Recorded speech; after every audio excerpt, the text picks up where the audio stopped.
정치인들도 많이 하잖아요. 이건 또 처리할 테니까 혹시. 의원님 다 했지 뭐 이런 분들 다 하시잖아. 이제는 여야 막론하고 법안들 막 내고 계시죠. 이제 통과될 때가 됐다는 뜻입니다. 안녕하십니까, 박주민입니다. 박주민은 왜 문신사법을 발의했는가에 대해서 설명을 드리도록 하겠습니다. 문신사법 세 번째 발의하시죠. 맞습니다. 예. 저는 사실 변호사 할 때부터 이 문신 행위를 했다는 이유로 형사처벌을 받게 된 분 관련된 법률 자문이나 이런 것들을 했었거든요. 국회의원 되고 나서는 입법으로 해결하자라고 해서 초선 때부터 재선, 3선 거칠 때마다 발의하고 있습니다. 근데 이제 논의 상황은 계속 변하고 있어요. 제가 초선 때 발의했을 때는 뜬금없다. 그래서 전혀 논의가 안 됐고요. 재선 때는 그래도 해당 사항님인 보건복지위원회에서 공청회까지 했습니다. 그리고 이제는 여야 막론하고 법안들 막 내고 계시죠. 이제 통과될 때가 됐다는 뜻입니다. 뭐 법안 발의뿐만 아니라 토론회도 굉장히 많이 했고요. 기자회견도 굉장히 많이 했고, 관련된 사건이 계류되어 있는 법원 앞에서 기자회견도 했고, 전시회도 했고, 도인님과 인터뷰도 했고, 여러 가지 했어요, 진짜. 제가 스스로 문신만 안 했을 뿐입니다. 일본에서도 판례 변경하면서 네. 합법이 다 됐고, 이제 사실상 거의 우리나라만 맞습니다. 불법이잖아요.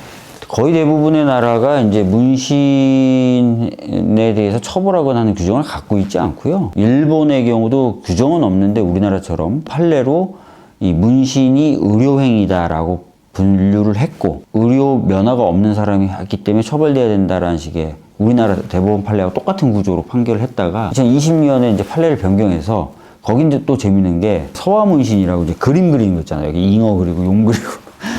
이거는 예술행위로 봐야 된다. 이걸 의료행위로 해가지고 의료인만 하게 하면 이게 안 맞는다라고 오히려 서화문신을 의료행위에서 빼야 된다라고 판결이 났고, 반영구 화장은 여전히 의료행위에 묶여 있어요, 여기는. 하여튼 뭐, 그래서 판례 변경을 했습니다. 그래서 지금 우리나라만 이 타투, 문신에 대해서 처벌하는 국가로 지금 남아있고, 그래서 입법으로 이 부분을 좀 해결할 필요가 있어서 문신사에 관련된 법으로 제정안을 발의했고, 문신 행위를 하시는, 시술하시는 분들의 경우도 한 30만 명이 된다 그러고요. 문신을 받는 분들, 반영구 화장 포함해서 1,300만 명이라는 거예요. 우리나라 성인 인구의 한 30%가 훨씬 넘게 다 경험이 있다는 거예요. 그런데도 법적인 틀이 없는 겁니다. 그러니까 오히려 안전이라든지 이런 부분에서 관리가 안 돼요. 이렇게 일반화돼 있으니까 아예 제도로 확실하게 끌어들여서 보건, 위생 이런 부분에서 관리를 받고, 시술하신 분들에게는 자격이 있는지 없는지 테스트하고 점검하고, 또 수익에 대해서는 세금도 내게 만들고, 이게 훨씬 맞죠. 정치인들도 많이 하잖아요. 한 사람들 많죠.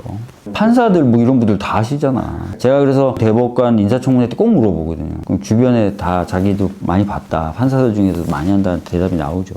문신의 경우에 혹시나 이제 그 미성년자나 이런 분들이 하시면 나중에 후회하는 거 아니야. 저희 법인 미성년자는 보호자의 동의가 있지 않고서는 할 수가 없는 식으로 만들어놨습니다. 미성년자에게 보호자의 동의 없는데 문신을 하게 되면 처벌받도록 돼 있어요. 그래서 그런 부분은 너무 걱정하지 않으셔도 된다, 이런 말씀 드리겠습니다. 통과되면 문신 하실 건가요? 통과되면은 소리, 제 딸인데 생일 정도 조그맣게 새겨보지 않을까.